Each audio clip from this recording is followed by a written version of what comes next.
გამატანით მეთქი და ეს არაჩქაც როთან გამატანო.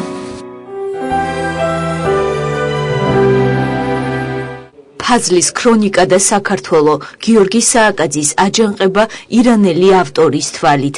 ამ თემაზე მოხსენება იაპონელმა ქართველოლოგმა ჰიროტაკე მაედამ ხელნაწერთა ეროვნულ ცენტრში წაიკითხა.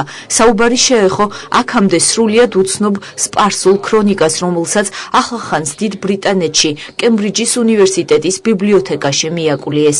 აღნიშნული თხზულება უმნიშვნელოვანესი წყაროა საქართველოს ისტორიისა და განსაკუთრებით სეფიანთა ირანთან ურთიერთობის შესწავლის თვალსაზრისით. ფაზლის ცნობები კიდევ უფრო საინტერესოა იმ მხრივაც, რომ ცნობილია ის იყო გიორგი სააკაძის აჯანყების თვითმხილველი. ჰიროკატე მაედა დარწმუნებულია, რომ აქამდე უცნობი წყარო ქართველი მკვლევარებისა და მეცნიერებისთვისაც საინტერესო აღმოჩენა იქნება. წყაროს ავტორი გახლავთ ფაზური ხუზადია ფაზური.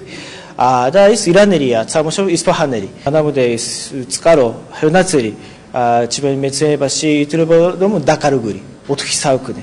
და ის აღმოჩენს და თანაც ძალიან საინტერესო წყარო არის საქართველოს ისტორიის შესახებ. ძალიან ბევრი ცნობა არის იქ ახალი საქართველოს ისტორიკოსთათვის და პერიოდულად ცდილობს ეს ცნობები დაამუშავოს, შეუდაროს დღემდე არსებულ ინფორმაციას ქართულ თუ აღმოსავლურ წყაროებში, დააზუსტოს ზოგიერთი დეტალი, გაარკვიოს ახალი ნიუანსები და დღესაც წარმოადგენს აი ასეთ ახალ ცნობებს, ჩვენთვის დღემდე უცნობ ცნობებს, რომელიც დაცული ყოფილა ამ ფაზლის ქრონიკაში გიორგი სააკაძის შესახებ.